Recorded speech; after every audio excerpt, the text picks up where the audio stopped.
dobbiamo condividere una buona notizia, come già si accennava nell'invito. Molti di voi, tutti penso, ricorderanno il videomessaggio che il 12 settembre, in occasione della presentazione ufficiale della candidatura di Lampedusa a patrimonio immateriale dell'UNESCO, il Santo Padre Leone inviò alla comunità di Lampedusa un videomessaggio. E lì diceva, richiamando innanzitutto la posizione geografica di Lampedusa e Linosa, da sempre fa di voi, rivolgendosi a loro, una porta d'Europa, e riprendendo il saluto che conosciamo diffuso a Lampedusa, nelle Pelagie, Oshà, no? Questo fiato, questo soffio, diceva: è così nel salutarci, oggi a distanza, ma spero presto in presenza di persona, come credenti noi invochiamo gli uni gli altri lo Spirito Santo, il soffio di Dio.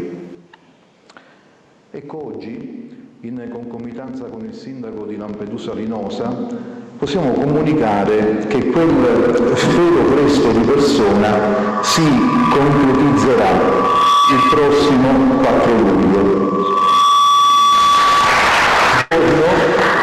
Giorno in cui il Santo Padre sarà a Lampedusa per incontrare la comunità delle Pelagie, pregare con loro e tutti insieme pregare per le innumerevoli vittime che, diceva in quel videomessaggio, dalle profondità del Mare Nostrum gridano non solo al cielo ma ai nostri cuori.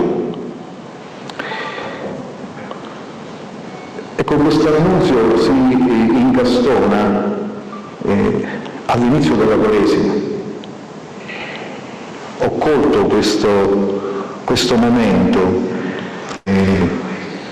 e voglio condividere con voi,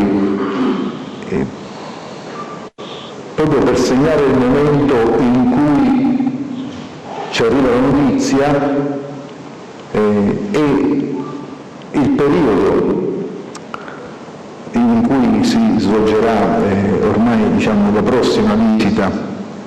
Ecco, condividere con voi 2 passaggi di Papa Leone, uno dal messaggio per la Quaresima, l'altro dall'omelia del mercoledì delle Ceneri, ieri. Ecco, nel messaggio per la Quaresima, rifacendosi all'ascolto, il Papa indicava l'ascolto, l'essere insieme, ma in particolare ricollegandoci all'ascolto della parola, e il Papa scriveva: è un Dio coinvolgente che oggi raggiunge anche noi coi pensieri che fanno vibrare il suo cuore.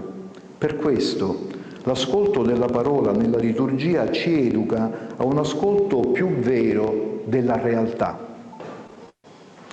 Tra le molte voci che attraversano la nostra vita personale e sociale, le Sacre Scritture ci rendono capaci di riconoscere quella che sale dalla sofferenza e dalla ingiustizia, perché non resti senza risposta.